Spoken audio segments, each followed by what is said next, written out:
handa ka ba na pang best actress o pang best actor ang aktingan kahit konting dumi lang ang nasa kamay niya? Yung tipong nahulog lang ng isang pirasong biskwit niya, akala mo katapusan ng mundo sa tindi ng paghagulgol. O kaya naman konting gasgas nga lang na hindi mo na nga makita, da sobrang liit, pero kung makaiyak siya parang kailangan ng operahan sa emergency room. Pero wag po natin kalimutan, kung ayaw lang niya na kulay blue na cup na pantubig, pero kung makaiyak akala mo kinakawawa ng buong pamilya. Panoorin mo ng dulo itong video ito.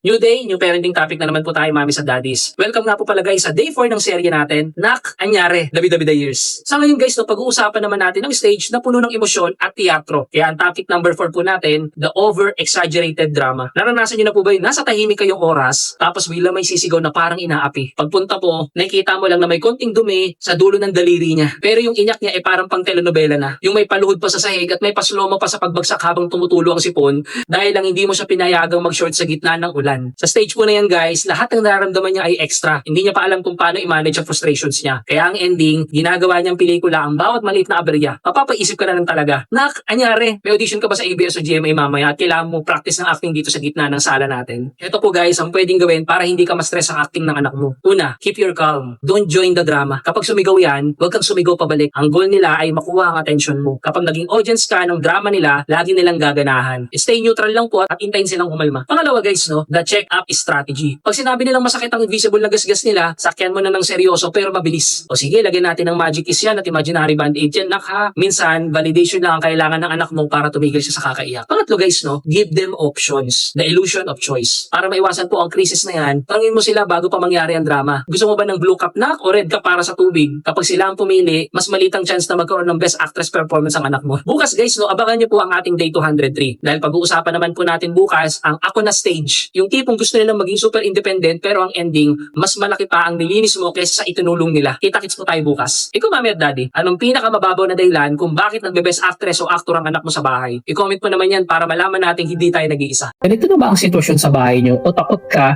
na baka ganito na ang kahantungan ng anak mo?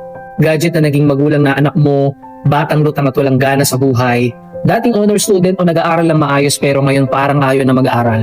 Anak na matalino nga pero marupok o nakakaramdam ng lungkot na hindi niya ma-explain. Nakakatakot po guys, di ba? Pero wag po kayong mag-alala dahil may solusyon po tayo dyan. Sa darating po guys ng March 7, Saturday 7pm, magsama-sama po tayo sa pinakaabang webinar na may title na Puro Gadget Maghapon. Ano palakihin ang anak na gusto ng instant results palagi, hindi madaling ma-drain at ma-depress. At ito po guys ang exciting na announcement namin dahil mahal po namin kayo at sa dami nagre-request po sa inyo, extended po ang discounted rate namin na 300 pesos lang. Opo guys, 300 pesos na lang po mula sa original price na 500 pesos. Pagkain lang po yan guys sa fast food, pero ang kapalit naman po ang peace of mind at ang lifetime protection para sa mental health ng anak mo. By the way po guys, limited slots lang po ito at mabilis maubos kaya huwag ka na mag-isip-isip pa. I-scan mo na po ang QR code na pinapakita sa screen para masigurado po ang slot nyo sa promo rate na yan.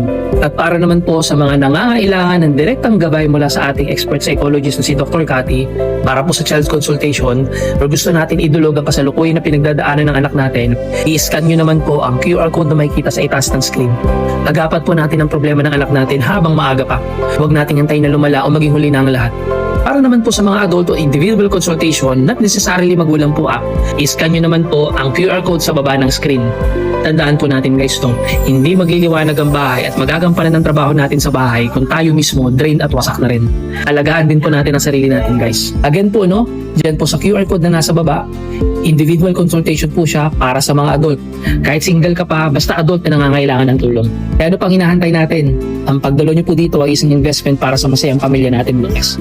I-scan nyo na po ang QR codes o click ang link sa description of comments. Kita-kits po tayo sa March 7 at sabay-sabay natin protektahan ang sarili natin at ang mga anak natin.